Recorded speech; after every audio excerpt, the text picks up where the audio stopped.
नमस्ते दोस्तों, सनातनी धर्म कथा में आप सभी का एक बार फिर से स्वागत है।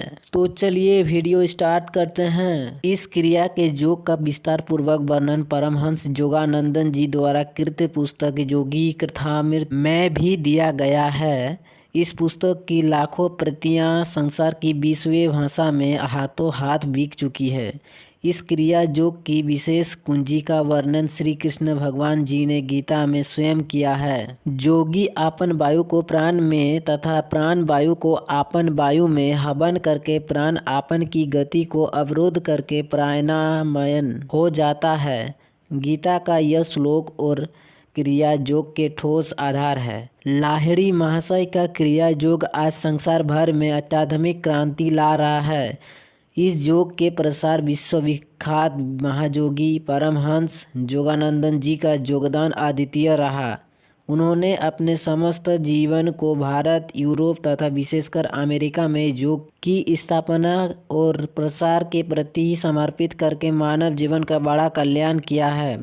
क्रिया योग मोक्ष अर्थात प्रभु प्राप्ति का सरल तथा सुदृढ़ मार्ग होने के अतिरिक्त एक ऐसी कुंजी है जो साधक के छोटे छोटे रास्ते जल्दी ही भगवान के पास पहुंचकर उनका साक्षात दर्शन करवा देती है। साधारण तौर पर 84 लाख योनियों भोगने पर भी सब भगवान को नहीं पा सकते, परंतु यह क्रिया योग जिसके स्रोत श्री कृष्ण भगवान स्वयं है, इस योग के लिए गृहस्थ तथा संसारिकों के लिए भी परम आत्महत्या का सुगम और उचित छोटा रास्ता है।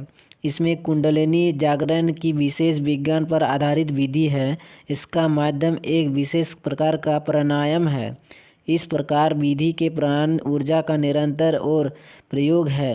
प्राण ही भगवान द्वारा कृत सब शक्तियों की शक्ति मनुष्य को इस बाहरी जगत के बांधे रखती है, क्योंकि इसका प्रभाव अंदर से बाहर की ओर है। क्रिया योग इस प्राण को प्रभाव की जिस मार्ग से यह मनुष्य के अंदर से सहसार से मेरुदंड के सातों चक्र से होता है और बुद्धि, मन तथा इंद्रियों के सर्वस्वरूपेण कार्यवृत्ति तथा प्रभावित करता हुआ बाहर आया है, उसी मार्ग से इंद्रिय, मन, बुद्धि तथा मेरुदंड के मूलाधार चक्र के संहार अंदर ले जाकर संहार से पहुंच जाता है।